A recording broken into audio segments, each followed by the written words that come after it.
अल्हम्दुलिल्लाहि रब्बिल आलमीन नहमदुहु व नुसल्ली अला रसूलिल करीम अम्मा बाद अऊज़ु बिल्लाहि मिनश शैतानिर रजीम बिस्मिल्लाहिर रहमानिर रहीम इन्ना इद्दतश शुहूरि इंदल्लाहि सना अशरा शहरान फी किताबिल्लाह सदक़ल्लाहु मौलानल अज़ीम व सदक़ रसूलुन नबियुल करीम इन्नल्लाह व मलाइकतहु युसल्लूना अलन नबी या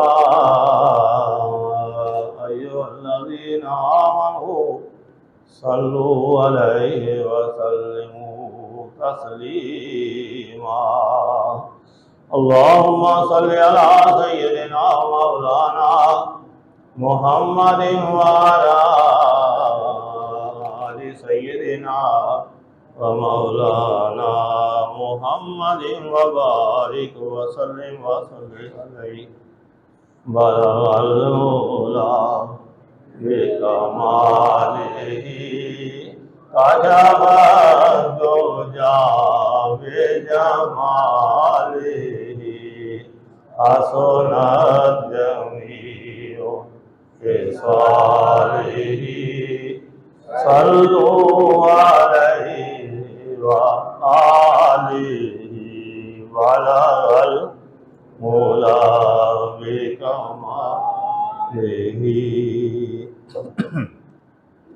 अल्लाह ताला की हम्द व सना नात रसूल मकबूल सल्लल्लाहु अलैहि व आलिहि वसल्लम के बाद मुअज़्ज़ज़ सामीन हाज़रीन नाज़रीन गिराम क़दर, पिछले जुमातुल मुबारक को मैं अहले बैत अतहार की शान बयान कर रहा था। बयान ये कर रहा था कि अहले बैत के साथ की हुई नेकी या अच्छा सलूक ज़ाया नहीं होगा। आपने अहले बैत के साथ, उस घराने के साथ, हज़ूर अलैहिस्सलातु वस्सलाम की आल औलाद के साथ, हज़रत अब्दुल मुत्तलिब की औलाद के साथ आपने कोई नेकी की हो दुनिया में तो ज़ाया नहीं जाएगी। अगर दुनिया में इसका बदला ना मिला तो आखिरत में ज़रूर मिलेगा। हुज़ूर फरमाते हैं सल्लल्लाहु अलैहि वसल्लम, इसका बदला मैं खुद चुकाऊंगा। जो मेरी औलाद के साथ नेकी करेगा, उसने सलूक करेगा। हदीस पाक में है कि जिसने औलाद अब्दुल मुत्तलिब के साथ, ये हज़ूर सल्लल्लाहु अलैहि वसल्लम के दादा साहब हैं, तो तोड़ने पे हज़ूर पर मेरे दादा साहब की लैके उन्होंने आल औलाद तोड़ तक मेरे तक ते अगे तक जिहड़ा भी मेरे खानदान दे विचों किसी दे नाल नेकी करेगा, भलाई करेगा, वो दुनिया में इसका बदला ना चुका सका। रूह मांदे उन्हें बदला नहीं दे सकिया। वो बंदा जिहड़ा मेरी आल है वो नेकी का बदला नहीं दे सकिया, तो उसका बदला चुकाना क़यामत के दिन मेरे जिम्मे है। मैं बदला चुकाऊँ किस वक्त? जिस वक्त मेरे नाल मुलाकात होगी दिहाड़े अशर हज़ूर फरमाते ने मैं बदला देंगा। जिस बात जानता है 4 शख्स ऐसे हैं जिनके बारे में हज़ूर अलैहिस्सलातु वस्सलाम ने फरमाया कि क़यामत के रोज़ मैं इनकी शफाअत करूँगा। वो केड़े ने 4? मेरी औलाद की इज्जत और तकरीम करने वाला। मैंने पिछले जुमा भी अर्ज किया था, अगर कुछ भी ना कर सकें तो बेअदबी ना करें। पता चल जाए ना कि सैयद है, हज़ूर की औलाद है, ये पता चल जाए तो फिर कुछ तनकीदें ना करें, ना ही कोई ढूंढें असल मामला क्या है। असल मामला तो आपको अपना नहीं पता असल मामले का, तो दूसरे का असल मामला आपने क्या ढूंढना। इसलिए असल ना ढूंढें, वो असल ही है। आप अगर अदब नहीं कर सकते तो बेअदबी ना करें। फरमाया जो मेरी औलाद की इज्जत तकरीम करने वाला होगा दिन क़यामत के मैं उसकी सिफारिश करूंगा रब की बारगाह। फिर फरमाया उनकी हजार जरूरत को पूरा करने वाला, उनको लोड़ पै गई तो सदात भी जो थोड़े को कोई आ गया भाई मैं तो यह देख के भाई हजूर की औलाद ने उन्होंने कोशिश करो लोड़ पूरी हो जाए। तो मैं कहना जो निरे रहे हो तो गल्लां तो ना करो, फिर नहीं कोशिश कर सकते तो चुप कर रहे हो, मेरे को कोई नहीं है तो होए तो उन्होंने जरूरत को पूरा करना चाहिए। हजूर ने फरमाया मैं शफात करांगा ऐसे शख्स की जो मेरी औलाद की किसी जरूरत को पूरा करेगा। ये मैं कहना बोझ हो गई, अल्लाह करीब खुद वो जरूरत पूरियां कर सकता है, पर साढ़े ते भी जमैश आ गई है भाई। हाँ ये आए है ये पता लगे भाई तो खानदान रसालत माब सल्लल्लाहु का कितना को पास है ये पता लगे। इस वास्ते जी फरमाया, तीसरा फरमाया इनके मामलात के लिए तगो दो करने वाला, उन्होंने कोई मामला बन गया कचहरी काम पै गया सतह से दसना इस गल भाई साढ़े मामले में यही होता है भाई कचहरियां काम पै गया तो रफड़ बन गया, मुझे और मामला भी ढेर सारे। इनके मामलात में तगो दो करने वाला जब वो मजबूर होकर उसके पास आए, उन्होंने कोई राह ना लभदा हो पिया, कोई काम ना पे सूतरदा हो, कोई परेशानी बन गई हो तो तुहाडे कोल आ जाते हैं जरूर फरमाते हैं असल असल मेरी औलाद विचों कोई जेड़ा उन्होंने मामलात दे विच कोशिश करेगा ये बड़ी गल जे तगो दो हजूर ने फरमाया करनी है।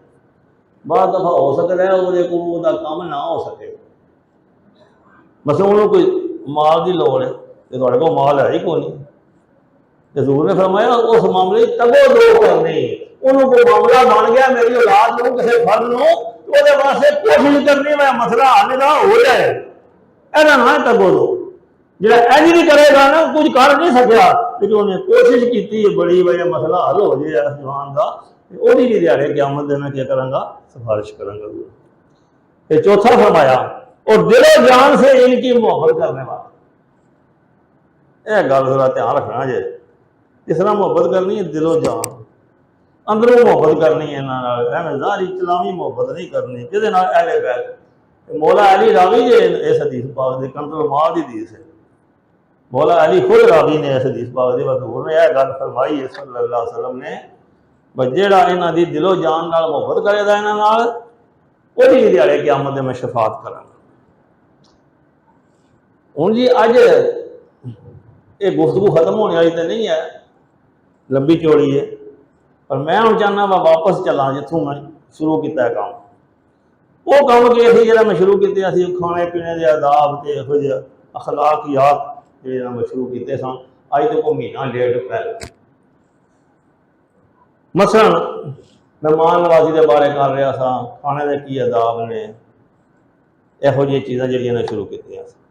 तो अज जो मैं इस गुफ्तगू जी अज की करनी है उस हवाले नाल कि जिहड़े बर्तनों का इस्तेमाल है वह किहो जिहा करना चाहिए सानूं मुसलमानों को। शरीयत सानूं बर्तनों का इस्तेमाल किस तरह दसदी है तो लिबास का इस्तेमाल जिहड़ा वो किस तरह करना चाहिए। नबी पाक सल्लल्लाहु अलैहि वसल्लम की हदीस शरीफ के मुताबिक सोने चांदी के अलावा सारे बर्तनों का इस्तेमाल जायज़ है, सोने ते चांदी तो इलावा। मसला तांबा है वह इस्तेमाल भी जायज़ है, पित्तल का भी इस्तेमाल जायज़ है, बलौर शीशा शीशे के बर्तन भी इस्तेमाल किए जा सकते हैं, सीसा एक होंदा एक धात होंदी है सीसा वह भी इस्तेमाल किया जा सकता है। तो चूंकि यह हूँ फिर हूँ शुरू होया प्लास्टिक वगैरह का यदा मैं फिर फोलिया फालिया पर प्लास्टिक वाली नहीं गल करे लभी ये मेरा है कुछ सालों की गल है, उस वे कोई रौला नहीं आ प्लास्टिक का, तो इस वास्ते यदा नहीं मैं दस सकता भी यदा क्या करना प्लास्टिक का। तो उंज बाकी जिन्नियां धातां ने उन्हों इस्तेमाल बर्तनों का जायज़ है। एक फजीलत आई है बड़ी कि मिट्टी दियां बर्तन, हर किस्म के धात का बर्तन जो है वो इस्तेमाल करना जायज़ है। हदीस भी आउंदा है जिस घर दे विच जिहड़ा बंदा अपने घर दे विच मिट्टी के बर्तन इस्तेमाल करे, मिट्टी के बर्तन बनवाए घर वास्ते इस्तेमाल करे, फरिश्ते उस घर की ज़ियारत वास्ते आउंदे। रिश्ते उस घर की जियारत वास्ते आमदे तो थोड़ा थोड़ा जे हार कर लीए, मैं भी कोशिश करना कोई चलो अपना भांडा तो रख लीए ना मिट्टी वाला है जी। दूजे नहीं मनते, कई बारी तो नहीं मनते, कहने बंदे की आखोगे, बंदे कोई नहीं आखते, अपना अंदर ही कोई आख लिया है, बंदे नहीं कोई आखते। बड़ा फायदा है, मैं कहना एवं नहीं शरीयत ने यह काम किए। मैं पढ़ता था पिया तुसी तांबे की इजाजत है, पित्तल की इजाजत है इस्तेमाल करने की, लेकिन कली करा के करो। साडियां किताबां च लिखे है तांबे का बर्तन इस्तेमाल करना हो तो पित्तल का इस्तेमाल करना हो तो इंजे ना करो, इसका मतलब कोई बीमारी इंजे करोगे तो इस्तेमाल ये करो, मकरूह लिखा उन्होंने, अच्छा अमल नहीं है जो तुम इंजे इस्तेमाल कर लो, उन्होंने कली करा लो। पता लगा कि जिन्ने बर्तन ने ना ये कोई फायदेमंद नहीं है, फायदेमंद मिट्टी के बर्तन है, तो फिर स्वभाव वखरा है, जो मिट्टी के बर्तन इस्तेमाल करोगे तो स्वभाव वखरा लगेगा। सोने चांदी के बर्तन में खाना पीना, सोने चांदी की प्याली या बोतल या कोई ऐसी चीज हमें बनी वो तेल पाए है, उस तेल को भी इस्तेमाल करना भी मना है। ये सोने चांदी को इस्तेमाल करना जेवर के अलावा वो भी कि करना जेवर इस्तेमाल औरतां ने, औरतां सोने चांदी का जेवर इस्तेमाल कर सकदियां ने, मर्द हजरात नहीं कर सकते। जिहड़ा इहदा इस्तेमाल करना है खाण पीण के मामले उसकी भी इजाजत नहीं है। अतरदान बने कोई अतर वो अतर पाए है, वो शीशी सोने की है, वह भी इस्तेमाल जायज़ नहीं है। सोने चांदी के चमचे नाल खाना, कई बंदे अपनी खुशकिस्मती का इजहार करते हैं, वो सोने का चमचा लैके मूँह च निकले है, मूँह च होवे भी तां भी कढ़ सकना है सोने का चमचा, सोने के चांदी के चमचे नाल खाण पीण नहीं करना। सोने की चांदी की सुरजू या सुरमे दानी वो भी नहीं इस्तेमाल करनी। कई बंद ठाठ बाट पैसा बड़ा है तो सुरमे दानी रख लेंगे ने, सुरमचू सोने का रख लेंगे तो पाना है ना, वो भी इस्तेमाल नहीं करना।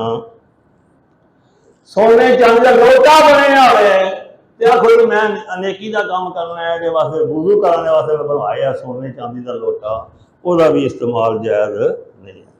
सोने चांदी का कलम दवात बने हुए उंज बने हुए पिया रहे ठीक है, लेकिन इस्तेमाल जायज़ नहीं है। सोने चांदी की कुर्सी से बहना यह भी ममनू है, मर्द ते औरत दोनों वास्ते। सोने चांदी की कुर्सी से बहना भी ममनू है, सोने चांदी का बर्तन इस्तेमाल करना भी ममनू है, सोने चांदी दीवां शैवां इस्तेमाल जो होनियां मर्द ते औरत दोनों वास्ते मना है। औरत के जेवर के सिवा दूसरी तरह के सोने चांदी का इस्तेमाल जो है इसकी इजाजत नहीं है, ये दोनों वास्ते गल है। किसी शख्स ने खूंडी रखी है जिसका मेरे को स्टिक होती है, वो सोने की मुठ लवाई है, यदि भी इजाजत नहीं है जी। कोई नाल के कोई बंदा सोना लवा सकता, पैसे रुपये को बड़े होते हैं जो आदमी चलो ढोल बनाओ कभी नाल के सोना, वो सुके मूँह उंज हुक्का उंज भी पीना हो जायज़ है कि बखरी गल्लां ने, थां से मूँह ला के जिसे सोना लगे है हुक्का पीने की इजाजत नहीं है, वो लाया जा सकता। वो लिबास के बारे कुछ मुख्तसर गल्लां हदीस शरीफ विच आंदा है कि हज़ूर सल्लल्लाहु ने फरमाया खाओ पियो सदका करो ते पहनो, पाई का की लिबास, जब तक असराफ व तकबर की अमेजिश ना हो। खान पीन की इजाजत है, कुरान फरमाता है कुलू वशरबू वला तुसरिफू, तुसरिफू होंगे खाओ पियो असराफ ना करो। हूँ असराफ की है किसी का काम का नाजायज इस्तेमाल, ये असराफ है। खाना खाना है इतने नाल दूसरे फूक के आ गया है, वशरबू खाओ पियो असराफ ना करो, जिन्नी जरूरत है उन्ना ही खाओ, वध खाओ दे की असराफ है। इन्ना को वध खाना वा पेट ही खराब हो जाए तो हराम भी है जे, इन्ना को वध खाना पेट ही खराब हो जाए तो आराम है, खाओ पियो इजाजत है। लेकिन एक असराफ की मिसाल दसी है तुहानू, असराफ की बेजा किसी चीज का इस्तेमाल करना की जरूरत नहीं है। पानी का बेजा इस्तेमाल करना, लोटे के लोटे डोली आवे, 3 बार तू वध मूहां नूं धोना, हथां नूं धोना, यह भी असराफ है। भावें दरिया के बैठे होवे फिर भी पानी इंज पिया डोलदा है, वही असराफ है। बंदे आखिर बीजी जाते पलट के पानी पिया कि बाहर टुर गया हैरान मेरा ने, तो बोके दे बोके सट्टी जाए उत्ते ना, फिर भी असराफ। जिन्ना जरूरत है उन्ना इस्तेमाल करना है। मूँह हथ धोना 3 बारी धोना सुन्नत है, असराफ की गल दसना पिया। 3 बारी धोना सुन्नत है, 4 बारी धोना मकरूह है। कई भी आखिर जी वो शक ही नहीं निकलता, वो हाथ ही धोई जाते हैं, पूरा ड्रम ही खाली कर सकते पानी का, उन्हें शक ही नहीं निकलता पिया मैं जी साफ होया कि नहीं। 3 बार, 3 बार में कुछ भी करो सुन्नत भी पूरी हो जाए तो सवाब भी हो, काम भी हो जाए। वध करोगे तो सवाब नहीं होने वाला, उल्टा गुनाह होगा। इस वास्ते जी असराफ तो बचना जी, खाण विच भी, पीण विच भी ते पहनण विच भी इतदार रखना है। तकबर भी ना आवे, यहो जिहा कपड़ा पाना है तकबर भी ना आवे, वो तो होगा। अगे दसिया तो है पर फिर सुन लो।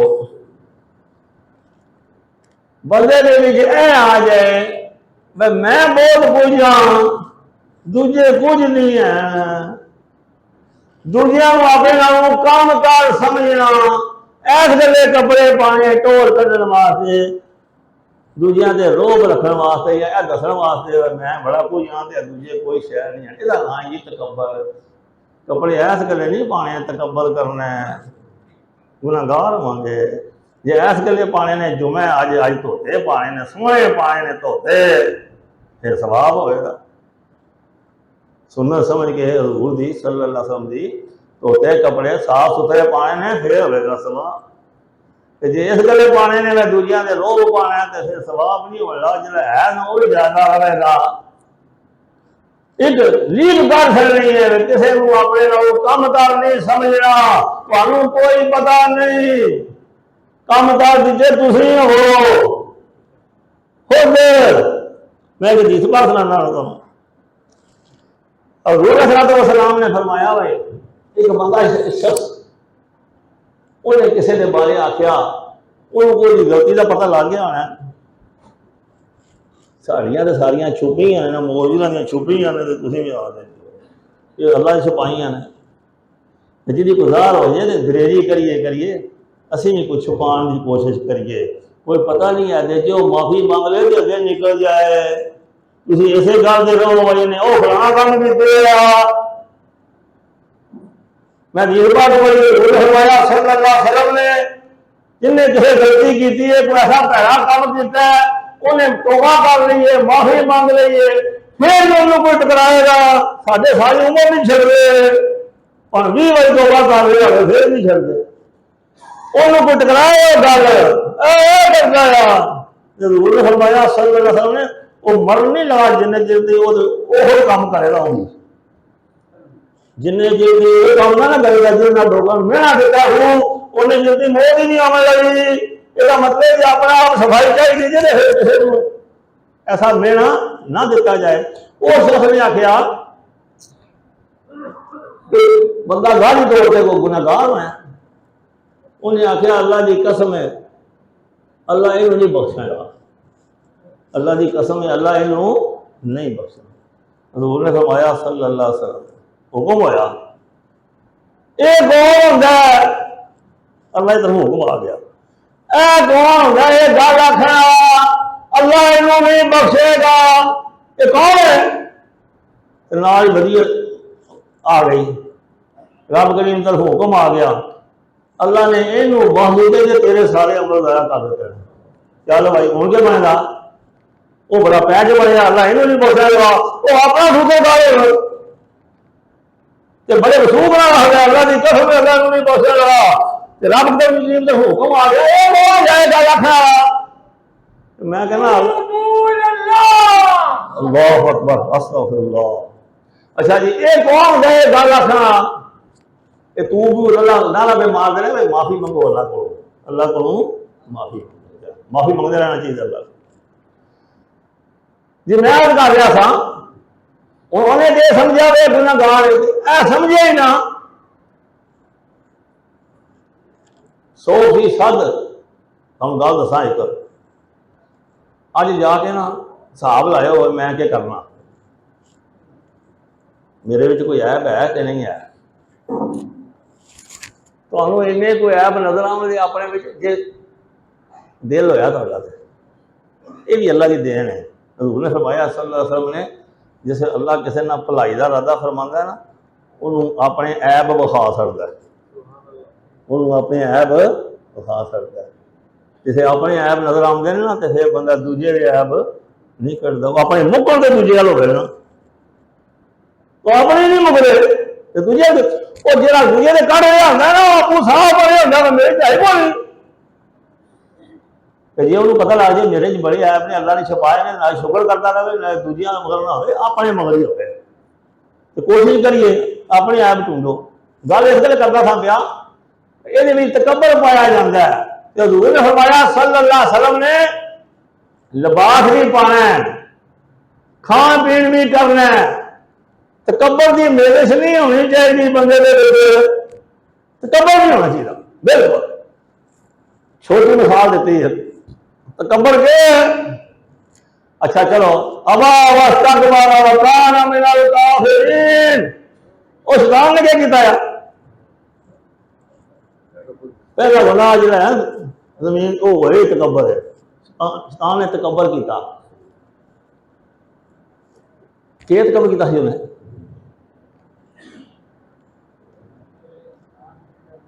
आना खैर मिन हो उन्हें आखिया आदम अलैहिस्सलाम के बारे आखन लगा शैतान मैं ये बेहतर हाँ मैं ये या अल्लाह इनू सजदा करवाना तनू करना इनू सजदा करा इन्हों तो मैं बेहतर हाँ शैतान अपने आदम अलैहिस्सलाम नालों तो मैं बेहतर हाँ यानी आदम अलैहिस्सलाम को नीवियां समझे हो अपने आप को सुपर समझे हो ऊपर समझे हो किसी को कमतर समझना यदा ना ही तकबर है किसी को कमतर समझना यदा ना ही तकबर है। और कोई ना समझ आवे जिन्नी मैं गल की तो चुप ही कर लिया करो ये सोच भी खत्म कर दो ऐ नहीं चंगा तुम को पता नहीं वो जरा नहीं ना चंगा वो अगे भी कर सकता जी वो चोर पुत्र भी बन जाते नहीं बनते मैं कहना छड़ा चोर ही ना रहे और छड़ा चोर ही ना हो तो भी बड़ी गल है तो ये चोर बढ़िया ना बन जाए तो वो जो चोर आ चोर नहीं होया चोर जो बड़ी अल्लाह बन जाए तो तुम उत्थे ही रहे तो कौन बढ़ गया फिर चोर बढ़ गया कि नहीं बढ़ गया वो माफी मंगने चोर बढ़ गया कि नहीं मांग गया तो तुम्हें पता ही कौन नहीं कि माफी मांग लैनी है तुम अपना शुक्र करो कोई मेरे समेत अपना शुक्र करो वो ना देखो वो क्या करता है अपना देखो मैं क्या करना रूह ने सल्लल्लाहु अलैहि वसल्लम मैं दिहाड़ी में 70 बारी अल्लाह को माफी मंगना 70 बारी अल्लाह 100 बारी आखिर फरमाया दूर ने उन्होंने माफी मंगने की लोड़ है जी तुम तो है उन्होंने साढ़े वास्ते दसिया ने पर साढ़े कोई बड़ा पैंच हो मुतकी हो परहेजगार हो नबी तो नहीं ना हो सकता जैसे नबी पाक फरमान में अल्लाह को माफी मंगना तो बड़े बड़े वली अल्लाह की के शान है फिर हाँ जी टाइम हो गया ओहो कमाल है।